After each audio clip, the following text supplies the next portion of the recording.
सद्गुरुनाथ महाराज की जय, महायोगी स्वामी उमानंद सरस्वती की जय। बहुत दिनों के बाद आप लोगों को मिल रही हूँ। I know I was busy working on my Ved. I finished almost 2000 couplets of Rig Ved, and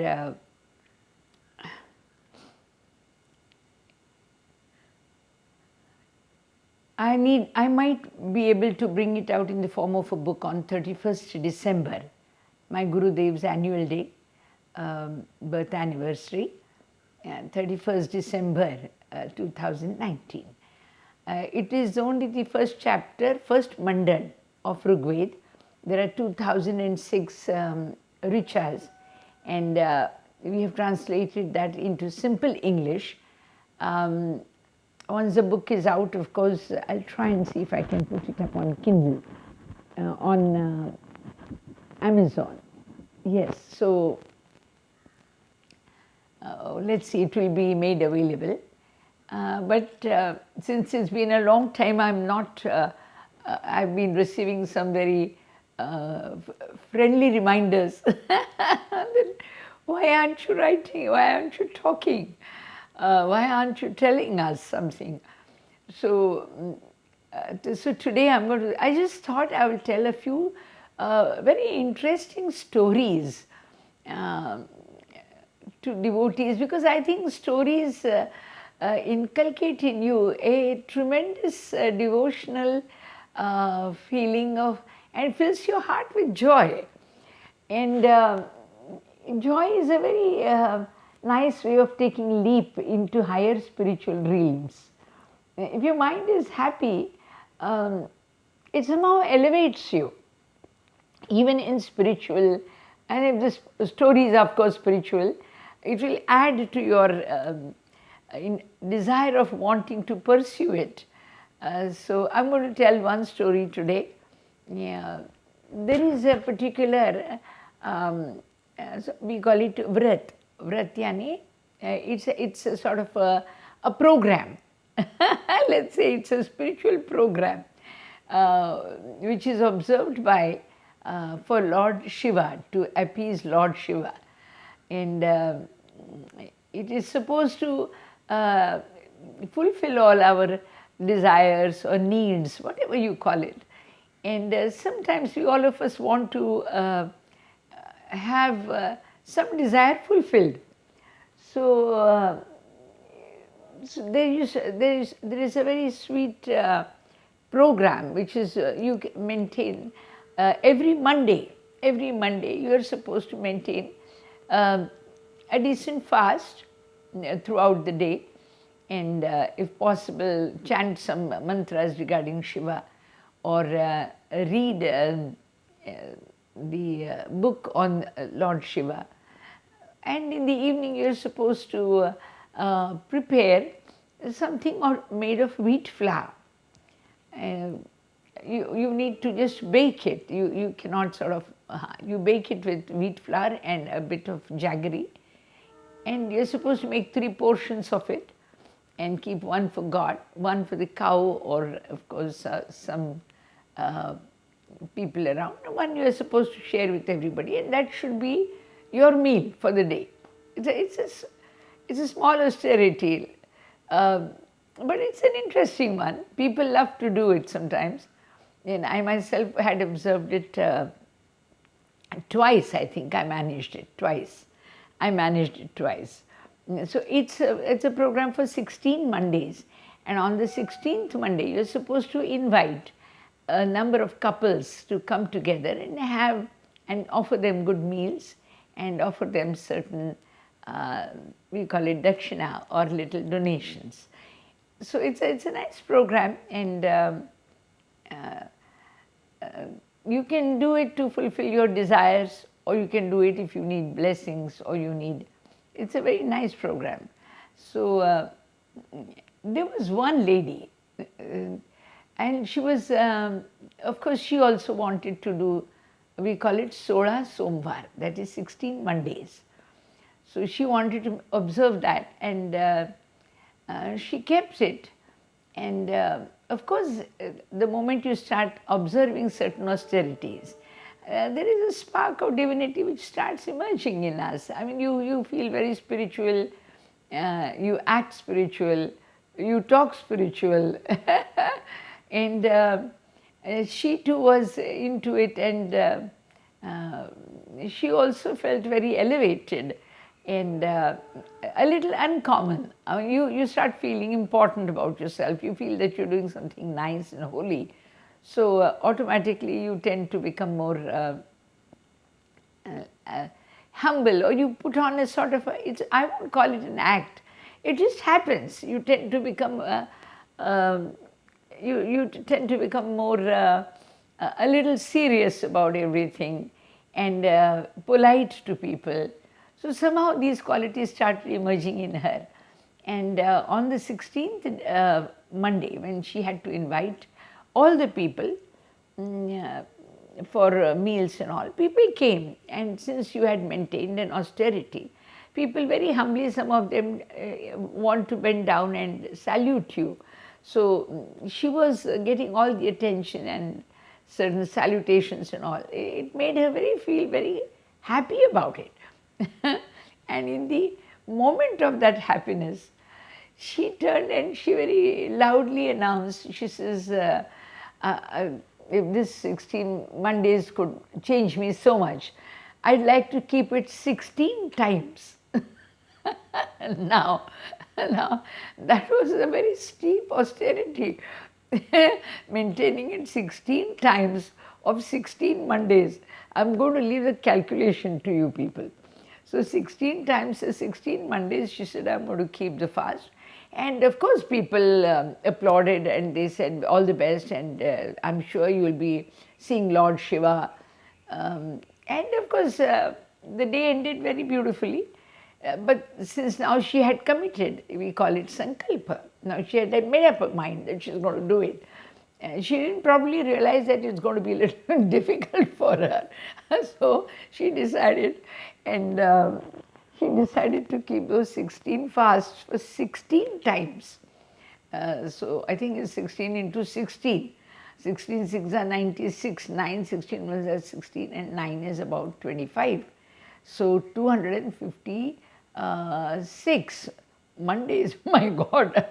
I don't think I don't think I could do that. But anyway, she had promised, so she started on it. And every 16 people would come, and it kept on happening. Slowly, her health started deteriorating. Her health started deteriorating.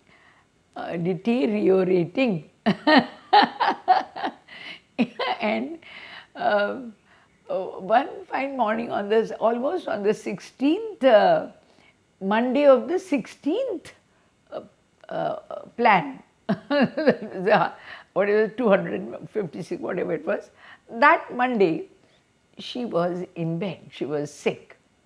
She fell sick, and she was almost like about to say goodbye to people. People had come to for the meals and all, and they saw that she was not well. They felt very sad for her. Of course, she had changed a lot.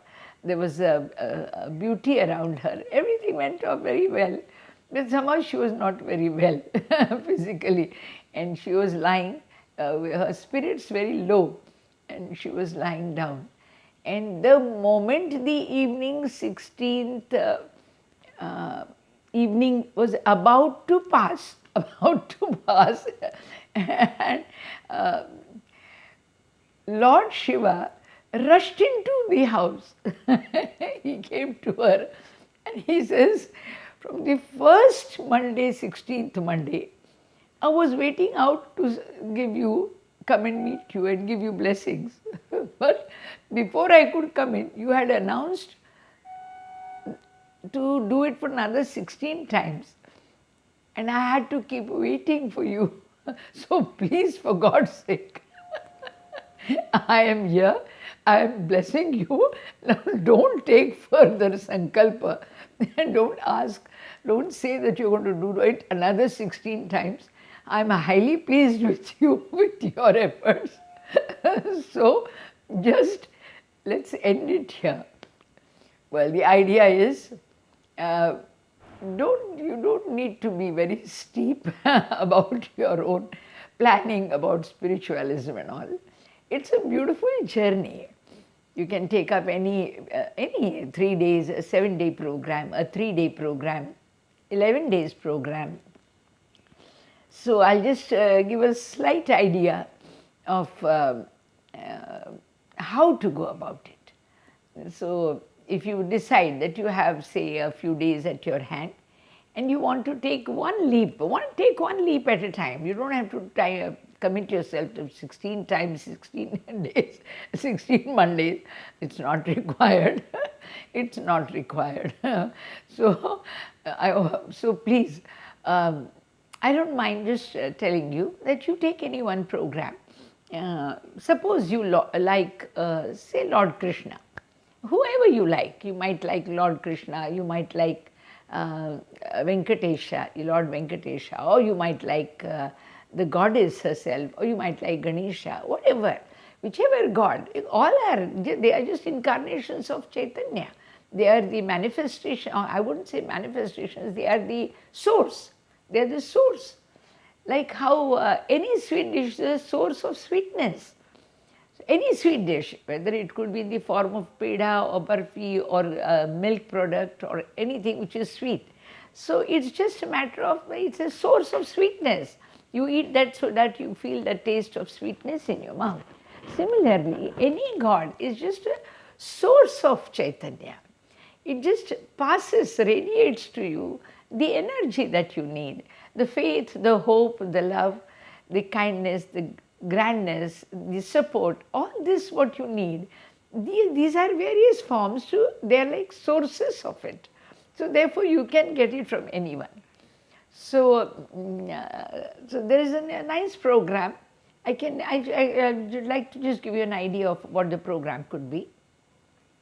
Try and chalk out at least 8 hours for yourself. The program should be for at least 8 hours during the day.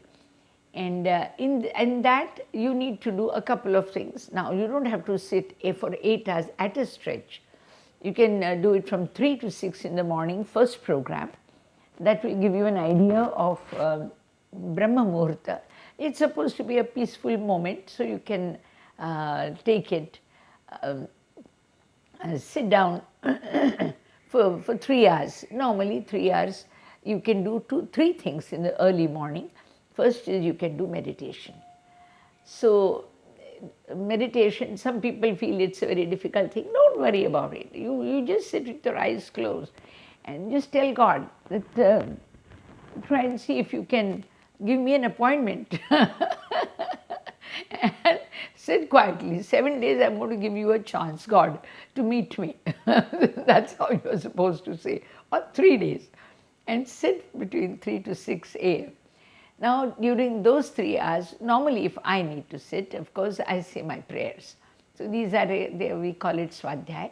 So we say prayers. You can chant some jap if you don't have any particular prayers in your mind. You can chant some jap. Suppose you are going to do sadhana for Lord Krishna. Then you do Om Namo Bhagavate Vasudevaya. It's beautiful. You take the beads and keep on doing that as much as you can, with your eyes closed as if you're meditating, and with each breath, if you can do it, you keep on watching how many breaths are consumed with each mani, with bead, and manage it. Or if you are in love with Lord Shiva, you can say Om Namah Shivaya. If you are in love with a goddess, you can say Om Bhurbhuva Svaha Tat Savitur Varenyam Bhargo Devasya Dhimahi Dhiyo Yuna Prachodayat. You can see all these, whichever you want. Or Ya Devi Sarva Bhuteshu, those you can say.